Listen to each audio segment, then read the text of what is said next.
To friends and family of the bride and groom, welcome, and thank you for being here on this important evening.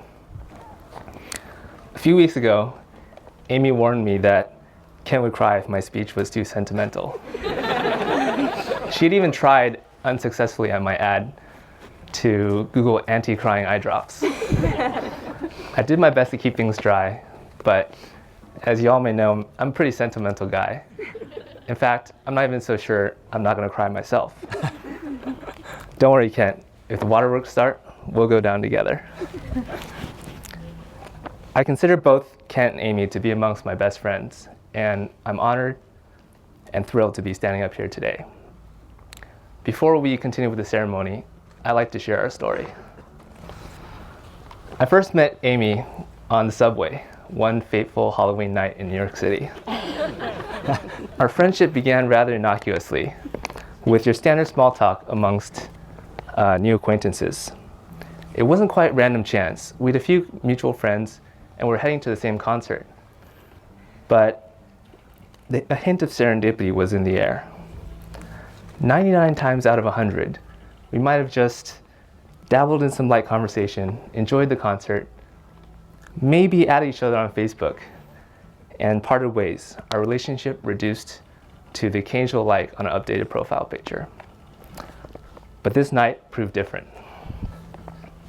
I still remember the exact moment that our conversation sparked. We were reminiscing about our days at Cal, and I discovered that she was a Sigma and best friends with my high school ex, Crystal.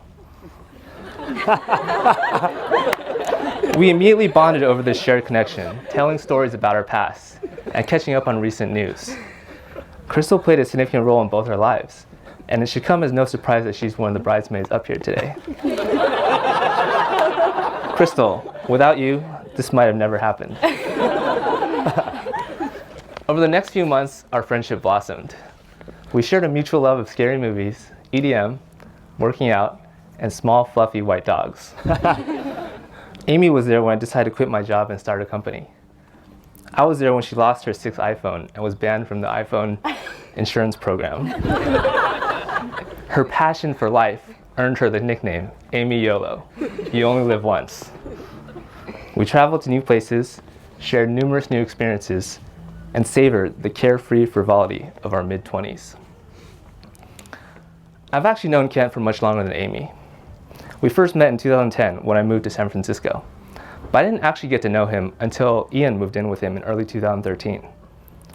Ian and I had just quit our jobs to start Discotheque, and we spent many an afternoon hard at work at 2028 Jones. Nestled in the heart of Russian Hill, this rent-controlled San Francisco gem featured spacious rooms and panoramic views of the bay. We joked that it would take a zombie apocalypse to make Kent leave that apartment. He often contemplated one day raising his kids there. Regrettably, this dream would never be realized, as Amy did not share his enthusiasm. That she finally convinced Kent to move out of 2028 Jones was the ultimate testament to his love for her. It was during a particularly turbulent period of my life that my friendship with Kent really deepened. After a particularly unhappy breakup, I spent 2 weeks on their couch, watching sad movies, wallowing in self-pity, and binging on potato chips. Kent's empathy and compassion during this time helped keep me afloat during rough waters. I can say with absolute certainty that Kent is one of the best guys that I know. At this point, you might be wondering when Amy and Kent actually meet. I distinctly recall telling Amy that she needed to meet Kent.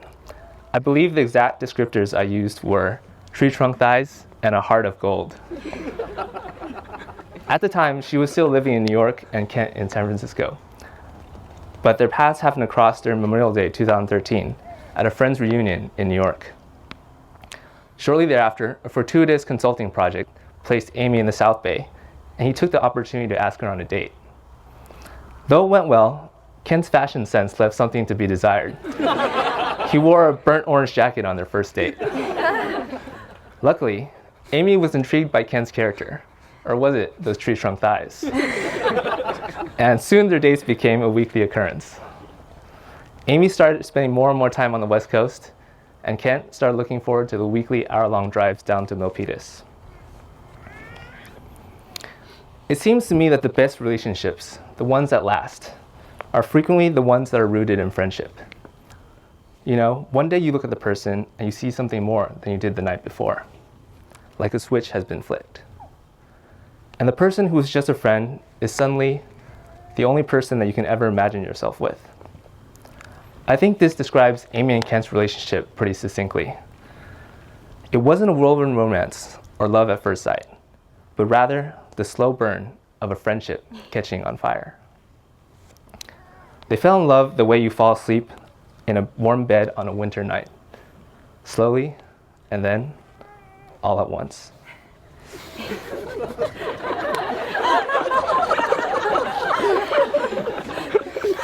That wasn't supposed to be funny.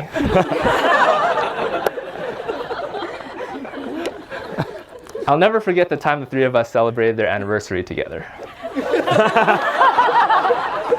I was visiting San Francisco for Beta Breakers, and we were recovering after a long, strenuous day of running. Amy mentioned that they'd be going to Yosemite the following weekend for their anniversary. And I said that I'd always want to give Half Dome another shot. I didn't make it up the first time. They invited me, probably expecting me to graciously turn them down. Naturally, I said yes. And so the stage was set for something magical. I think the three of us can attest that it was a truly extraordinary weekend. There were breathtaking waterfalls, crackling thunderstorms, and even a black bear. We awoke at the crack of dawn and hiked for 12 hours, savoring the majesty of Yosemite. At night, the three of us pillow talked and shared our deepest, darkest secrets. We topped it all off with a huge meal at the Cheesecake Factory, the perfect ending to an unforgettable weekend. Amy and Kent, cherish this day.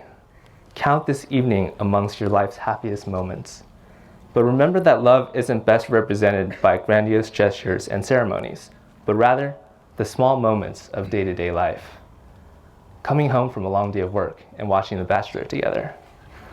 Waking up at 9 a.m. on a Saturday to volunteer. Learning how to ski because you know how much he enjoys it.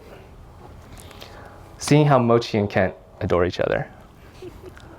Plunging a clogged toilet for her because she's too sick to move. Cooking lobster tails for her and plating them in the shape of a heart. Collecting pictures throughout the year and compiling them in an annual photo book. These are the moments that will define your love and strengthen your relationship. Remember that no matter what life has in store, you'll always have each other to turn to. In your darkest moments, you'll find light and warmth in the other. In this random, crazy thing we call life, you found each other. And I'm so happy for the both of you. And now we have Mark. Again. Round two. All right, guys. This is the tale of YOLO and the King of the North.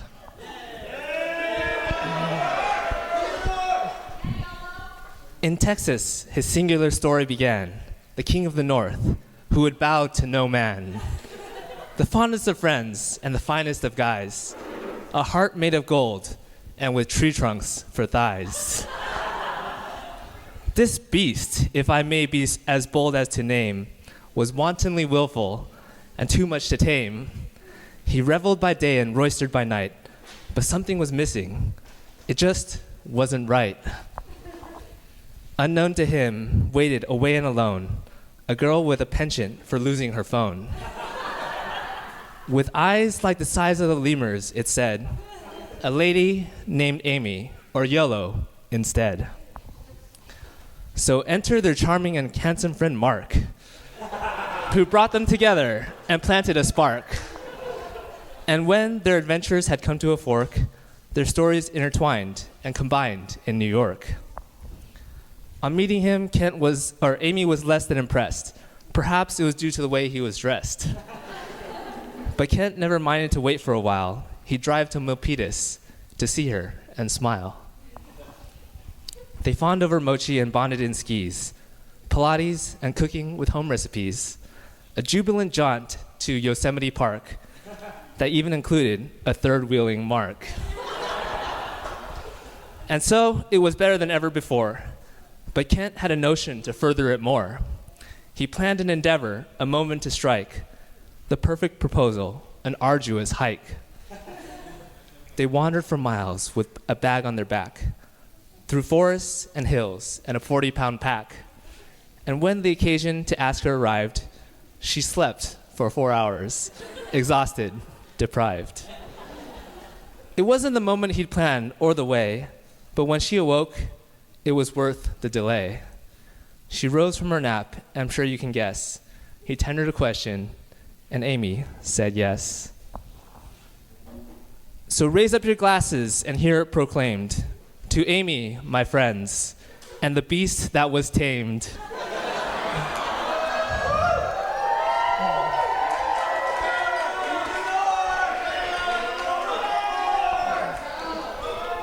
To love and devotion, to lifetime's content, to wonderful futures, to Amy and Kent.